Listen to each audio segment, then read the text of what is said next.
It's my pleasure to welcome you to the 7th annual community briefing or community engagement session for the Hazelwood Health Study.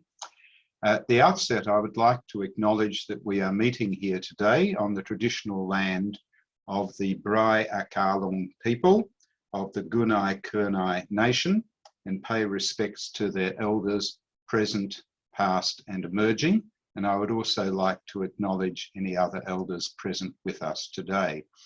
Today, of course, is Remembrance Day, when we remember the sacrifice of Australian men and women in the 2 terrible world wars of the last century and other wars since. And I will just read the ode. They shall not grow old, as we are left grow old. Age shall not weary them, nor the years condemn. I would now like to move to the business of the morning, and we have an interesting program lined up for you, where each of the stream leads will share with you the latest results from the various streams of the Hazelwood Health Study, and at the end we'll have questions and answers. So if you do have questions, please put them in the Q&A, and Tanya Rong has kindly agreed to chair the question and answer session. So you can see there the various streams that are presenting. And the other point I would like to make is that this is the 2nd time that we've conducted the annual community briefing via Zoom. I don't need to tell people in the Latrobe Valley about the coronavirus pandemic. And I know that you've been affected quite severely by it, as indeed we all have in Victoria. But I would like to just also acknowledge the extraordinary contributions of our respiratory scientists who have managed to test quite a few participants under very challenging circumstances. And I would also like to thank everybody that turned up to participate. So without further ado, I will introduce Bridget Borg, who is the lead for the respiratory stream of the Hazelwood Health Study. And Bridget also has a day job running the lung function laboratory at the Alfred Hospital, which of course is also very busy with COVID-19 patients. So over to you, Bridget. Thank you, Michael, and thank you for the opportunity to present briefly about what the adult respiratory stream has been up to in the last 12 months. Next slide, thanks, Chantal. So in terms of what we've been doing over the last 12 months, we've continued to analyse data from the first round of clinical assessments that took place in 2017-2018. And we're very lucky to be about to finish up data collection for round 2. So we commenced in Morwell in May 2021 and then moved down to Sale just last month to do some data collection there. And as Michael's alluded to, the data collection was unfortunately interrupted by 3 statewide and 1 local lockdowns for COVID-19. Next slide, thanks. I'd really like to acknowledge and say thank you to Michaela and Tom, who are scientists from Alfred Health, who have undertaken the data collection for the clinical visits for the respiratory stream. Without them, we would be lost. Next slide. In terms of data collection for round 2, we in Morwell, we have had about 223 of our 346 participants who participated in round 1 come back for testing in round 2. And for Sale, by the time we finish testing there next week, we will have had about 114 participants from round 1 attend for round 2 clinical visits. As Michael said earlier, we're very grateful for those participants who have attended round 2 of clinical assessments. Your attendance allows us to understand the impact of the smoke from the mine fires on lung health, which ultimately helps to inform the government around healthcare resourcing for Gippsland in the future. Next slide. In 2021, we have had 3 publications, 2 scientific journals, and I'm just going to speak about the results from those findings in brief. Next slide. So the first study, we actually mentioned at last year's community briefing, but it was a long time ago, so I'll just briefly review it again. So this study looked for associations between mine fire smoke exposure and a newer lung function test called the forced oscillation technique. The forced oscillation technique measures the stretchiness or the stiffness of the lungs, and it does this by sending sound waves into the airways while breathing on a mouthpiece. And this creates a wobbly type feeling, and we measure what comes back. In our analysis, we found that exposure to mine fire smoke, as exposure to mine fire smoke increased, there was a reduction in the lung stretchiness. And this suggests that those with higher exposure to mine fire smoke had poorer lung health. And importantly, a similar finding was found in the early life follow-up stream too. The data that we've collected in round 2 testing will hopefully allow us to better understand this finding. Next slide. This study is unrelated really to the study questions of the Hazelwood Health Study, but is interesting nonetheless. This study looked for associations between e-cigarette use or vaping and poorer lung health. Out of the 519 participants for round 1 testing, 46 of them had either vaped or used e-cigarettes. Those who used e-cigarettes tended to be younger, be using tobacco products also, have a mental health diagnosis compared to the non-e-cigarette users. They also reported more asthma, more symptoms of chest tightness, and reduced lung stretchiness than non-e-cigarette users. Next slide. I also spoke about the findings from this publication as well, that we'll mention for completeness. So this publication investigated associations between mine fire smoke exposure and COPD, or chronic obstructive pulmonary disease. COPD is a disease that results in persistent obstruction to airflow within the lungs. In other words, the airways are narrowed and it reduces the ability of a person to be able to blow out quickly. To assess for COPD, we performed a test called spirometry, which measures how fast and how much air can be exhaled from when you're full to when you're very empty, and from empty back to full again. We also used questionnaires to determine symptoms such as cough, chest tightness, and medication use. We found that as exposure to mine fire smoke increased, there was an association with increased chest tightness and chronic cough. So that's 3.5 years out after exposure to the mine fire smoke. And in more non-smokers, we also found that increased mine fire exposure was associated with an increased finding of COPD type patterns on lung function. This relationship was not seen in smokers though. But in smokers, increased mine fire smoke was associated with increased evidence of chronic cough. Next slide. So just to finish up, what are our future plans? In the next week or so, we're going to complete data collection for round 2 in SAIL, and then we'll commence the process of analysis of round 2 data. And coming up over the next 12 months, we're going to use the findings from round 2 to decide which round 3 testing should be done in 2023 and start the planning for round 3 data collection in middle of 2023. Thank you, Michael. Thanks very much, Bridget. It's now my pleasure to welcome back Faye Johnston. Faye was summoned away by the Tasmanian Health Department to help them deal with the COVID-19 pandemic, and Graham Zosky very capably filled in during her absence.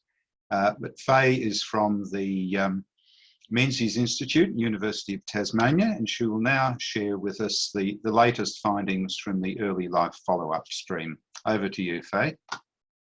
Thanks very much, Michael, and hi everybody. And it's lovely to be back, and I'd really like to thank Graham Zosky, who did such a great job in keeping the show on the road, so to speak, while I was busy helping with the COVID response. So I'll give you a brief summary of what we've been up to in the last year. Next slide. As you know, we did our first round of clinical assessments with the group of children we've been following in 2017, and reported back on those findings. And as Bridget said, the main thing we did find was a link to stiffer lungs and slightly stiffer blood vessels, a very small link back then. And the main activity we have done since then, the first few months of this year, was to go back and do another round of testing. And that was a huge effort, huge acknowledgements to the ELF team, Marita, the manager who's here, Emily, who's in the audience, the PhD student who you can see in the left-hand photo, Chantel, who you can see in the middle photo. It was an amazing achievement between 2 lockdowns with storms and loss of power, and the fact that so many people came and got retested, we're really grateful for. And we're now in a flurry of activity analysing that data and seeing how things have changed between tests. And the other thing we did in this one was do blood tests, which we hadn't done before. And of the 167 or so kids who came, at least half offered up their blood for testing for allergies and related things, and seeing if the development of allergic patterns is in any way related to smoke exposure earlier in life. So that's been our main activity. And we also, just in the last 12 months, released a report looking back at the data and the pollution exposure during the fire, and also looking at the other kinds of air pollution that children in our group get exposed to from background sources like cars, power stations, blown dust, and indoor sources like passive smoking and other indoor gas stoves, cookers, those kind of things that can give air pollution indoors. I'll tell you what we found in those in a moment.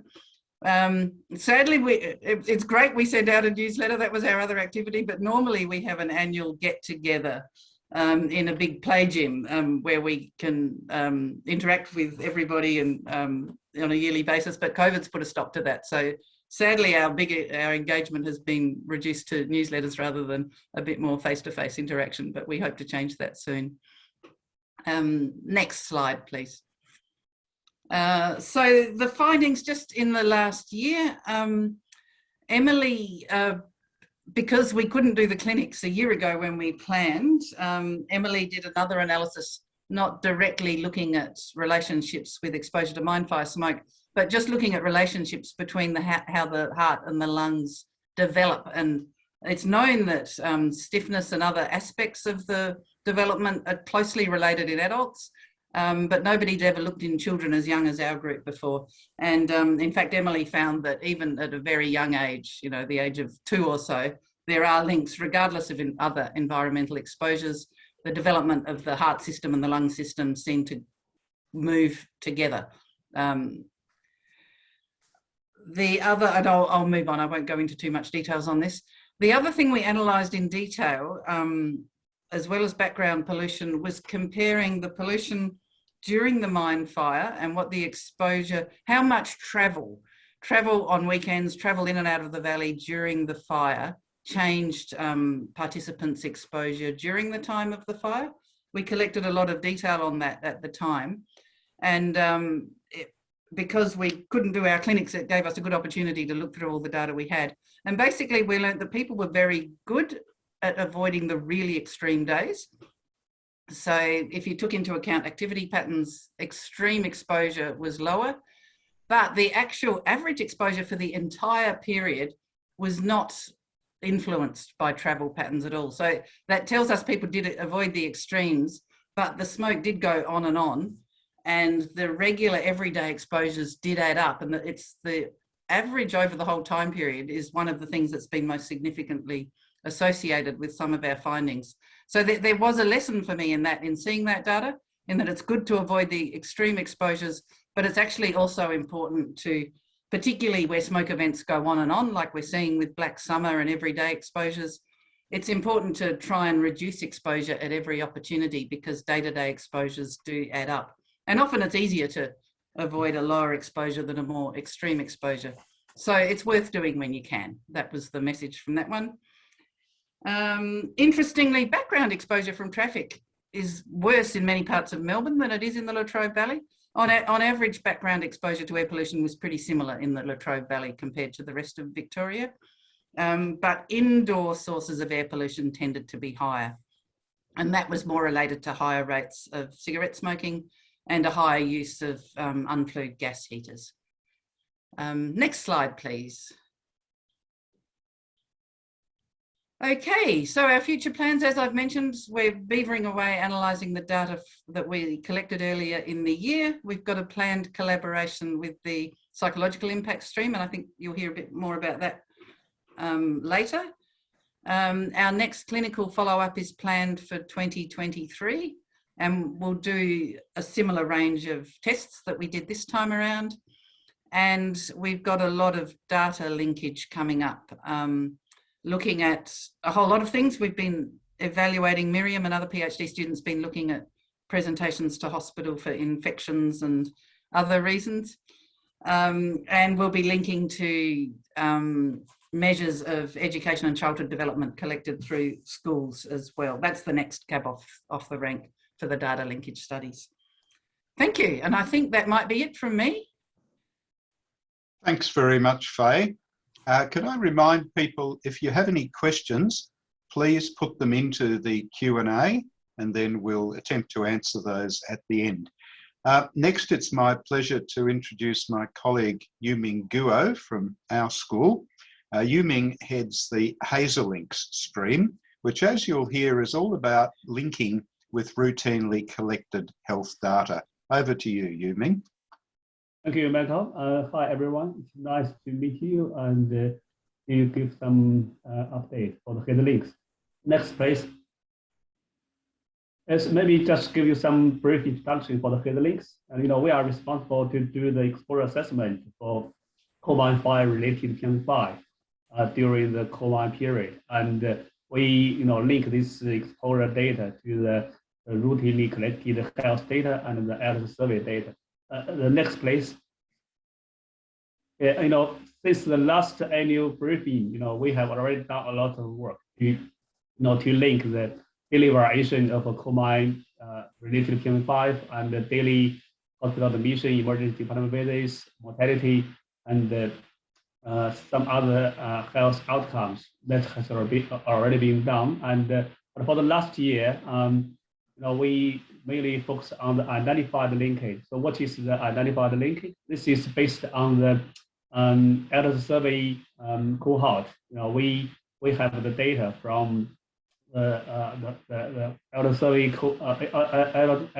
cohort's home address, and they will link this home address data to the COVID-19 related to PM5, and then we link this each individual's data to the ambulance attendance data, cancer data, hospitalization data, mortality data. Then we can analyze the relationship between the exposure to COVID related to PM5 and these health outcomes. But this exposure assessment is related to a medium, a moderate moderate exposure, that is 6 weeks exposure. This is not the daily variation, that is the 6-week average exposure. So that means, we can a little bit understand the long-term effect of moderate effect. Okay, next please. So what we have done, from the time and the location of each participant, so we can match the air pollution data to each participant, and then we can analyze the relationship between the exposure of COVID-19 related to PM5 and the health outcomes like mortality, hospitalization, and emergency department visits, or maybe 2 or 3 years after the COVID-19 period. For this data, we have about 3,000 adult participants, and these participants are located mainly in Morwell. It's about 2,200 persons, and about 650 people are located in Seal. Next, please. Okay, so this is the findings for the relationship between PM5, coal-mine-fire related PM5 and hospitalization. That is 4 or 5 years later after the coal-mine fire. So we can see, this results show, the 6-week exposure to coal-mine fire related PM5 was associated with the increased risk of respiratory related hospitalizations over the following 5 years, particularly for the females. We did not find the relationship for other outcomes like cardiovascular disease and for the males. Maybe in the future, if we can do the further linkage, maybe with the increase of sample size, there might be improvement for the result. The next, please. Okay, this is the results for the data linkage for cancer data. For this data, the overall incidence of cancer was higher in Morwell than SEAL, but we did not find any statistically significant associations between the coal-mine fire related PM5 and cancer and the incidence of the cancer after the 5 years follow-up. So, the main reason that this is still a sample size. For example, because cancer is it is a small probability risk. It might be need more sample size. We need to recruit. Maybe we need to do the further linkage in the next year and 2 years later. Thank you. Next one. If this is a result for the emergency ambulance attendance data, for this data, we found exposure to coal-mine fire related PM5 was associated with the increase of ambulance attendances, for all the attendees, and specifically for respiratory and cardiovascular conditions in the 3 years later. And we will still maybe do some work to to update the linkage to further the follow-up, to increase the sample size if we can find other health outcomes result. Okay, next one. Oh, okay, here is the field plans. For example, we need to do some follow-up, further follow-up for the hospital emergency presentation, and for the cancer data, and for the mortality data, and for other health outcomes. And we would like to do some data linkage with the cardiovascular stream. For example, participants who were part of the cardiovascular stream, which can be included, as the blood pressure, ECG, and the inflammatory markers. We'll have their details. We will link them to the administrative health data set. We will do further analysis to look at if there is any significant associations for this outcome. Thank you. Thanks very much, Yu-Ming. It's great to see some questions coming in. If you do have questions about Hazelinks or any of the other streams, please put them in the Q&A and we'll attempt to answer them at the end. I'd now like to pass on to Sue Yell, who heads the Community Wellbeing stream. Sue is at Federation University, and you can see that she has quite a few colleagues there assisting with this stream. Over to you, Sue. Thank you, Michael. Hi, everyone. Good to be here again. And next slide, please, Chantel. In previous years, and as I reported last year, the Community Wellbeing stream has been tracking the community's wellbeing and recovery since the mine fire. We'll continue to do this over the next few years, but we've broadened our scope to look at the impact of other significant events since the fire. So quite a few things have obviously happened since then. We've had closure of the Hazelwood mine and some other large local employers. We've had the Black Summer bushfires, and of course the COVID pandemic. But there've also been some positive initiatives, like the formation of the Latrobe Valley Authority, the Health Innovation Zone, the Latrobe Health Assembly, and the appointment of the Latrobe Health Advocate, as well as grassroots initiatives by local government and other organisations. So we want to continue to track a range of events and initiatives. We are conducting interviews to gather data, so 2 rounds of interviews are planned, and we've completed the first round earlier this year. It was a little delayed due to COVID, but we were very grateful to 30 community members and stakeholders who participated in those interviews. We asked them how they felt the Latrobe Valley community's wellbeing was travelling, and what factors impact on this community's wellbeing.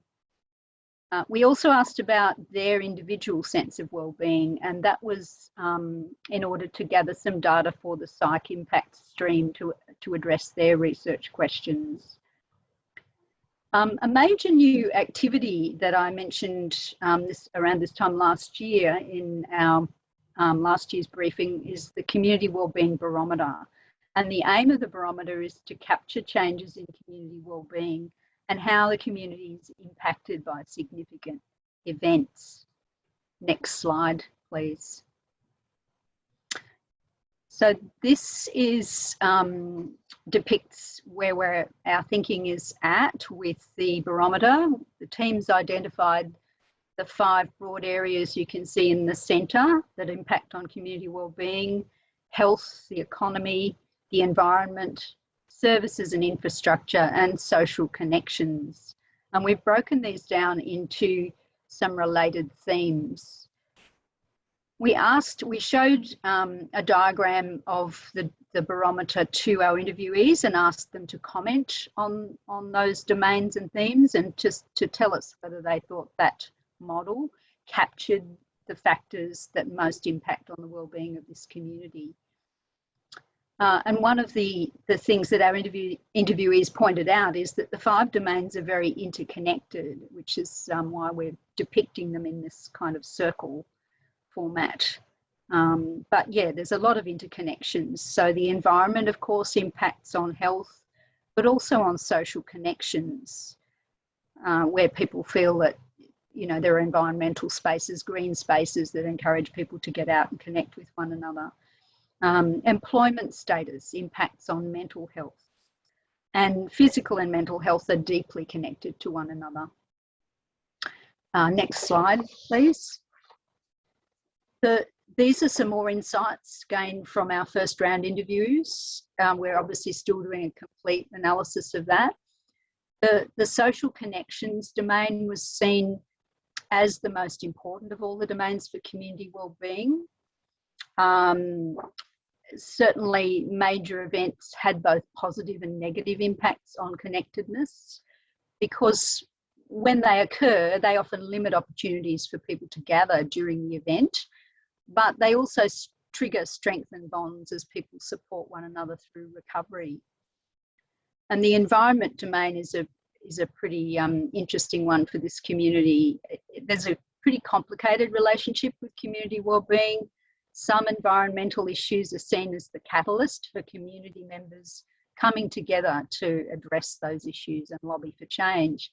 When community members disagree with decisions made by government on environmental issues, that tends to translate into a level of mistrust in leadership, and that mistrust can then impact on people's sense of certainty regarding the region's future. So, for example, will the future be green or dirty in terms of industries? The health domain is overwhelmingly identified by participants as being the domain that's really sensitive to change in response to major events. And that, of course, seems pretty obvious in a way because of the type of events that we've had impacting on our region, including the mine fire, the bushfires at different, different points, large industry closures, and more recently the COVID pandemic. And all of those events have links to physical and or mental health impacts. Next slide, please. So our future plans are, our immediate next step, which is currently underway, is to identify appropriate measures and data that we can use to track each of the barometer domains and themes. And we'll look to publicly available data sources like the ABS census data. When we've finalised the components of the barometer, which we'll go back and check again with our interviewees and stakeholders, we'll use it to gather data to measure changes in community wellbeing at probably a number of time points, including before and after the mine fire. Ultimately, we aim to share both our results from that and also the barometer tool itself with other interested organisations, such as La Trobe City and the Health Advocate and Health Assembly. The mental health and wellbeing follow-up survey that was conducted by the Psychological Impacts stream in early 2020 included a series of questions about aspects of community wellbeing, and the psych stream presentation will talk a little bit more about that in a moment. So we'll conduct another round of interviews with stakeholders and community members in a couple of years to see if their perceptions of community wellbeing have changed. And then we'll put all these data sources together to see what they tell us about community resilience as well as vulnerability. And finally, we'll continue to look at impacts on older people and what we can learn from our elders. We've had a book chapter and editorial published last year on the resilience of older people during disasters. And age is continuing to be one of the key factors considered in the analyses arising from other streams. And that's it from me. Thanks very much, Sue. So please keep those questions rolling in. We're working out who will respond to them. So we shall do our best to answer them. It's now my pleasure to introduce Tim Campbell from the School of Rural Health to tell you about the further psychological impacts of the event. Over to you, Tim. Yeah, thanks, Michael. And it's good to be here to present today on the work that we've been doing in the psychological impact stream.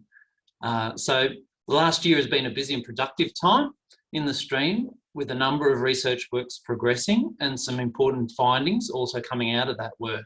And this includes the completion of an analysis of 10 years of NAPLAN results that span from before to after the mine fire, and then comparing schools in Morwell with those across the wider Gippsland region. We've also had a PhD project that explores the impacts of the mine fire specifically on young adults in the local community, and that project is nearing submission.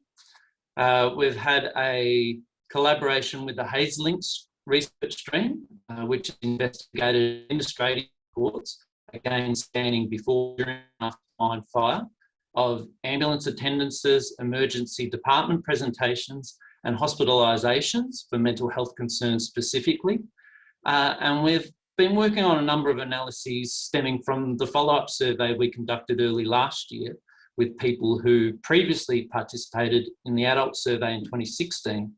And these analyses are focused on not only the trajectory of mental health and wellbeing in the community after the mine fire, but also on understanding how other factors, for instance, social supports and sense of community, might influence people's vulnerability to experiencing longer term or persistent distress in relation to the mine fire. Thanks, Chantal. So considering the work in a bit more detail, a number of important findings in relation to mental health outcomes for adults exposed to mine fire smoke have recently been released. The key finding that comes out of our Hazelinks study is that during the mine fire, where PM 2.5 levels were higher, the volume of people who sought the assistance of an ambulance or hospital for a mental health concern was also higher. Specifically, what the data showed was that with each 10 microgram escalation in PM 2.5 concentration, ambulance call-outs for anxiety subsequently increased by about 38% over the next 5 days. And similarly, hospital emergency department presentations for depression increased by about 36% in that same time frame. In Morwell, during the mine fire period, mental health related ambulance attendances and emergency department presentations were almost double the average rate observed across the same time period in the years both before the mine fire and after it. And in conclusion, they're considerable effects, and they demonstrate the importance of services being suitably prepared to meet the mental health needs that arise in response to events like Hazelwood. The first set of results coming out of the 2019-2020 Mental Health and Wellbeing Follow-up Survey indicate that distress associated with exposure to smoke during the mine fire was still evident some 6 years later. And many of the mental health impacts that we first observed in the adult survey remained apparent, such as that people who were exposed to higher levels of PM 2.5 typically experienced the higher levels of distress in relation to the event, and that younger adults appear to have been more susceptible to experiencing distress. What we also found in this study was that overall psychological distress associated with the mine fire in 2014 was higher in 2020 than when we previously measured it in 2016. So we think here that it's important to consider this finding in the context in which the follow-up survey took place. So the data collection period happened to overlap with the occurrence of the Black Summer bushfires and periods of time where many of you will recall our local region was again subjected to some smoke haze. And so accordingly, those background circumstances could reasonably be anticipated to have perhaps triggered or exacerbated distress associated with the earlier mine fire in at least some people, and that may largely account for that upward change in distress that we observe.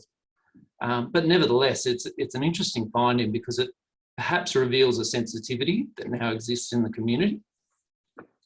On to the next slide. Thanks, Chantel. So as I previously mentioned, the Psych Impact Stream has also recently completed a longitudinal analysis of NAPLAN results to examine how the mine fire may have affected educational outcomes in local primary and secondary schools. And so to do that, we compared the NAPLAN performance of Morwell schools between 2008 and 2018 with schools from the rest of the Latrobe Valley that were less exposed to the mine fire, and also with schools from the nearby Wellington Shire that were negligently. So the analysis was specially developed by our biostatistician team for the job, and it allowed us to map the from before the 2014 mine fire to several years afterwards, and to identify a deviation in the trend of results associated with that exposure to mine fire smoke. And so with this method, we were able to estimate that the interruptions to schooling associated with the mine fire amounted to about a 4 to 5 month delay in academic attainment among students attending Morwell schools. And that was evident in that next round of NAPLAN testing in 2015. That delay presented similarly in each of the 5 academic domains that make up NAPLAN. And as you may notice if you've followed that dark red line on the graph presented here, the delay in academic attainment that occurred after the mine fire has been gradually recovered over time. However, as you can see there, in 2018, some 4 years later, that catching up was incomplete. And what we also noticed in our findings was the spelling domain stood out from amongst the academic domains as an area where that recovery wasn't happening as well as in those other domains. So accordingly, these findings, they emphasise that there's a need for targeted educational support during and following disruptive events, again, like Hazelwood. Thanks, Chantel. So moving on, our research plans for the next year include completing further analyses of that mental health and wellbeing follow-up survey data to investigate factors that may underlie why distress had increased at that time point for some participants and decreased for others. So looking at vulnerability factors and also protective factors. We're also going to utilise that data collected in the survey in collaboration with the community wellbeing stream to explore the intersections between individual level wellbeing and community level wellbeing. We also have plans to complete further rounds of data collection in 2022. And as mentioned earlier by Faye, in early 2022, we will be conducting a survey of families who participate in the early life follow-up. And that survey is designed to explore the mental health and wellbeing of parents and families, and also the association of parental mental health and family wellbeing with the health and development of the youngest children exposed to the mine fire event. Also, in the latter part of next year, we will be conducting another round of the mental health and wellbeing follow-up survey, so that we can then undertake some longitudinal analyses of mental health and wellbeing outcomes amongst adults exposed to the event. And with that, I believe it's back over to you, Michael. Thanks, Tim. So the final presenter probably needs no introduction. Matthew Carroll is the co-principal investigator for Gippsland, and he's going to talk about some local outcomes for the study. Over to you, Matthew. Thank you, Michael. Next slide, please, Chantel. So as Michael said, I've been given the task of giving you a quick update on the key outcomes in the last year. And we always keep in mind that the primary aim of the Hazelwood study is to address the concerns of the community. That's the only reason why the study took place, was because the community asked for it. And that remains our primary focus, which is why we do these updates, why we put all our findings on the website and our newsletters, and we go out to the local media, etc. And we always try and get to the community before we get anywhere else, because the community is our primary target for the study. And as you remember from the time of the mine fire, there was a lot being said about there's no evidence of the health impacts of an extended smoke event, or particularly a coal mine fire. And that was true. At that time, there was no evidence, but there is now.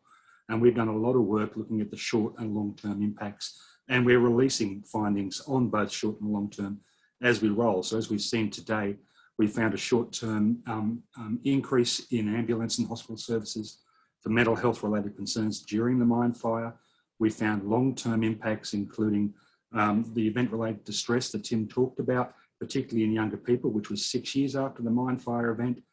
The increased respiratory related hospital admissions for women in the 5 years after the event, and the delays in NAPLAN performance in school-aged children in Morwell up to 4 years after the event. So we're still reporting on both those short and long-term outcomes. But we're also finding information that's of general relevance to the local community and to the wider regional and rural Australia.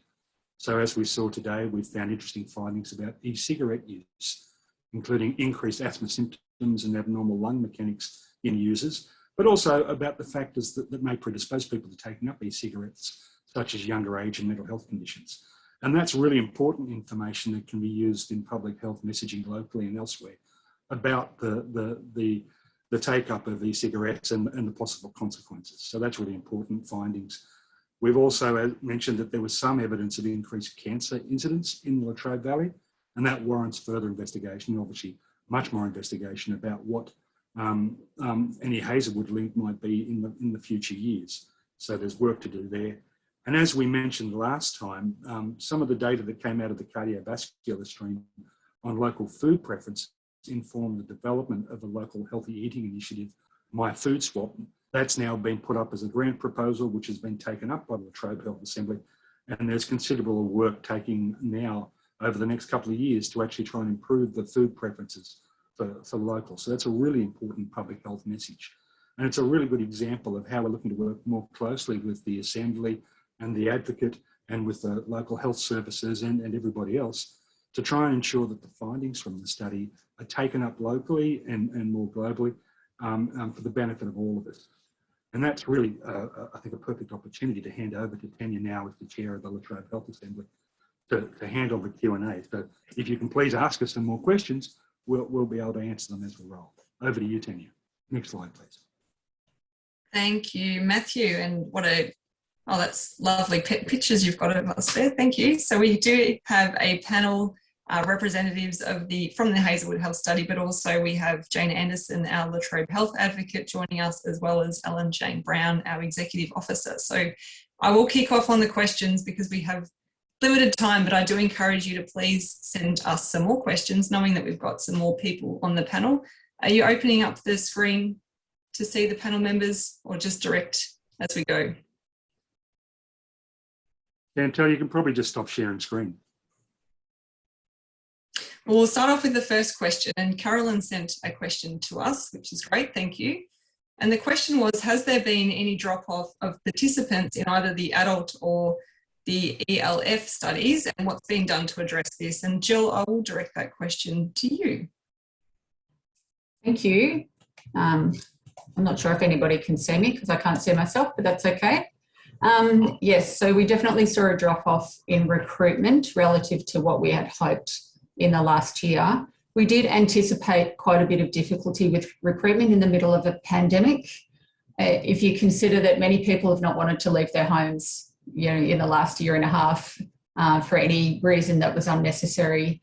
We've had a lot of people who have been busy as frontline workers. We've had other people who are very busy with school-aged children at home, and a number of other repercussions of COVID-19 on the community. So we did go into the clinic data collection expecting recruitment to be a challenge. So we did put some strategies in place up front. We employed 2 amazing dedicated bookings officers who are participating today, who carried out a very intense mail and phone and email recruitment campaign. And, you know, they did everything they could to encourage people to participate. We also got ethics approval to increase the reimbursement offer that was made to potential participants for their inconvenience and their time. And what we're about to do next, there's only, the clinic is due to close, but what we're about to offer to people who have still not responded to our recruitment efforts is to offer them a questionnaire only option. So rather than coming into the clinic and having their respiratory function tested, we're offering them an easier, you know, less intense option just to complete a respiratory symptom questionnaire for us. And at the very least, that gives us some information about their respiratory health now 7 years after the mine fire. The other thing that we did was we extended the clinic opening dates for a period of 2 months, hoping that that would allow us to get some more people in. Despite those strategies, upfront recruitment definitely stayed lower than we hoped. And so we have 2 outstanding statisticians. They have been working on a number of really very advanced statistical methods, and they'll be able to use those when it comes time to analyse the data that we will have finished collection of soon.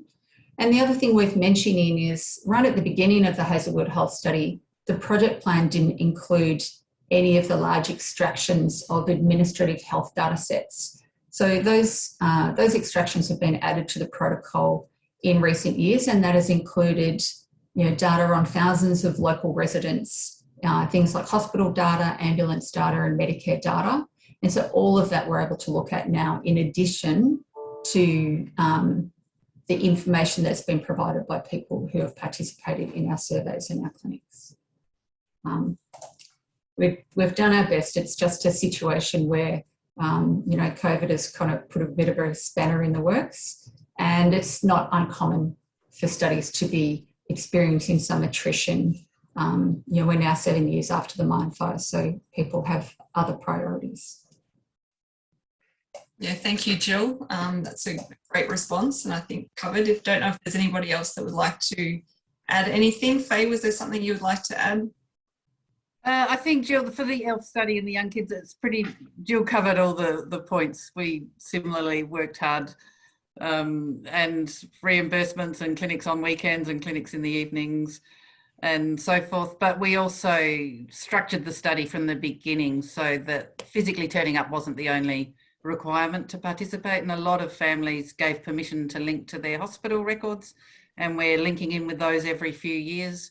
So by looking at a lot of different angles, one way we get a huge good response with data linkage, because you don't have to keep turning up, you don't lose numbers. That way you get a comprehensive picture, but you can't do all the details you can do in the clinical tests. So So what the limitations of one is balanced by the advantages of looking at data in all sorts of different ways. Great, thanks, Faye. We've got a couple of other questions coming in now. The first one is from Michelle, who's asking about the young people and the increased stress levels that were evident in 2019 and 20 in the psych stream, and wondering if there was a broader context of climate change or the COVID and how that contributed. And I think, Matthew, you popped your hand up to answer this one. Sure. So the timing of that survey in 2019-20, it was really just over the summer period. So it actually ended just as COVID started to take off and before it was really salient in the community. So COVID was most definitely not, I think, a driver of the response at that point. But without a doubt, for me, we didn't include it in the question, so we can't prove it. But without a doubt, the 2019-20 bushfires and the associated smoke event that we had here was a driver of the response. We would have expected to see distress going down between the first survey and the second survey, and instead we saw it go up by a couple of points. That's unusual. There's always some people who increase over time, but on average, the community tends to drop off. So it seems pretty clear to us that the current smoke event, which we know in conversation with participants where we did over the phone interviews, was reminding them of the Hazelwood event, was driving that increasing distress between the two time points. So I don't think there's any doubt that the summer fires influenced the result. And I think it's a telling fact because it's saying that there's still an association between prior exposure and how you respond to a new event. So it's telling us that Hazelwood primed people's responses. Caitlin, our PhD student who's just submitted, is very interested in this. She did follow-up interviews with young people about 6 months after the summer fires, so well and truly during COVID. And at that point, Hazelwood wasn't coming up as an issue for those people. They weren't reporting any ongoing Hazelwood concerns. They were reporting concerns about COVID. So that was really driving their responses at that point because it had been such a major event and it was particularly impacting younger people. So yeah, it depends on the timing of things, how these things come through, and also depends on how surveys in this case are structured. We didn't know that there was going to be a fire event when we designed our survey. So it's a bit of a limitation of the survey, but also in some respects, a positive outcome because we happened to do it at the right time to see a really interesting effect. So yeah, it's a great question, Michelle. Thanks, Matthew. And the next one, Jill, is for you again. When will the health study table its annual report, and what's been the cause of the delay? If you could explain that, please. Well, our contract year runs until the 31st of October every year. So we finished year 7 of the Hazelwood Health Study contract just a couple of weeks ago. Our contract deliverable is that we deliver the annual report to the Department of Health end of next week. And then there's a period of time then for that report to be vetted and I guess reviewed by the department. And then when we get advice from the Chief Health Officer that the annual report has been accepted, and we appreciate that it has been quite busy this year, then we place a copy of that on our website. However, during the year, each year, we try and release our technical reports and manuscripts describing findings as quickly as possible. So I think you'll see that on our website under publications, for example, there's probably 10 or so publications describing findings that have been released in the last year. And that's actually the best place to go to for our findings. Our annual report would point you to those findings and provide a very brief summary of those findings, but it's the technical reports and the publications where all the detail is. Great, thank you. And the next question we have, Yiming, is for you about the possible reasons why women in particular were impacted with your research. Okay, thank you for your question, Michelle, for this difference for the woman and man. The main, for this adult survey cohort, the age for the woman and the man is a little bit, there is no difference, significant difference. But I think, the main reason for the effect of combined fires on man and woman is related to the metabolism or related to the hormones, because many studies have found women's bodies metabolize proteins more quickly than man. So that is related to the higher toxicity from the air pollution. And also, there is a difference for the hormones between woman and man. So that might be responsible for the difference of the air pollution effect in man and woman. So, and also it is related to the lung immunity. Maybe women are more vulnerable to air pollution than man. So that is, that this might be the potential reasons for the difference. Thank you. Michael, did you want to add something? Thanks, Tanya. I agree with you, Ming. There may well be biological reasons for those differences that we've observed. So, for example, asthma is predominantly a disease of young boys, but after the age of 14, it's predominantly a disease of adult women. And women tend to have smaller lungs than men, so that they could potentially inhale more of these pollutants. However, there may also be behavioural reasons, and there might be differences in exposure between women and men. So I suspect in the future we'll probably be directing targeted messages to particular groups in the population. And I think of the findings from the early life follow-up that Faye and Graham have presented in the past. We would want to see pregnant and lactating women evacuated very early next time there's a fire of this sort. Great. Thank you, Michael. Alan Jane Brown is Executive Officer of the Health Assembly. We know that there's a community advisory group. Do you want to just tell the audience a little bit about that? Thanks, Tanya. Yes, just for the community members who are listening in, as part of the long-term health study, there is a community advisory group, and it has members of both the Assembly and the broader community. At the beginning of each year, we like to refresh and just make sure that there's currency around it. So if anyone listening is interested in taking part in that community advisory group, it only meets 3 times a year, 4 times a year max. And it's really just about listening and hearing about what's happening in the long-term as a study. So if you're interested, make contact with me or just directly with the Assembly at info@assembly.org.au, and we'll touch base with you and explore what might be possible. So thanks, Tanya.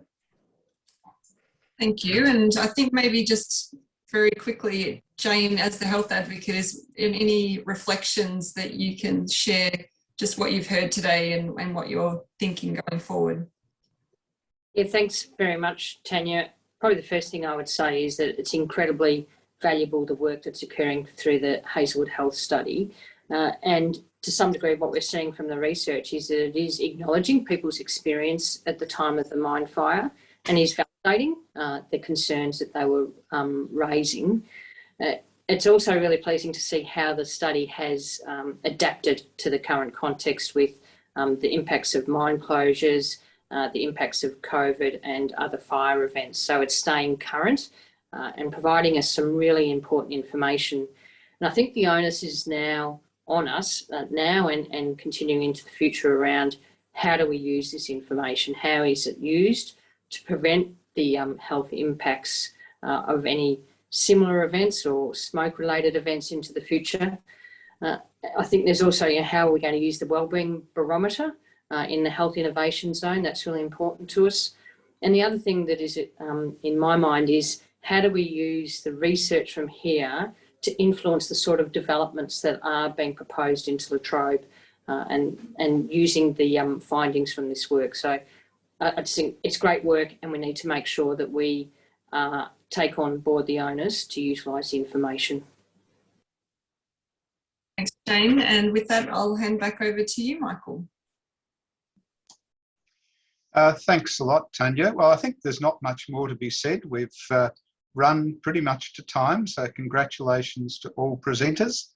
And in closing, I would just like to thank all participants in the Hazelwood Health Study, all the members of our committees, everyone who's presented today, and also the other panel members who you can see on screen who didn't necessarily get a chance to talk, but I can assure you they've all been working very hard behind the scenes. And we will have our annual report to the Health Department shortly, and it will be made available to the community once they've approved it. So we look forward to seeing you next year. If people have questions, please email them in. And as Jules said, do consult our website, where we'll always be posting the most recent findings. So thanks everyone for your participation today, and we'll see you soon.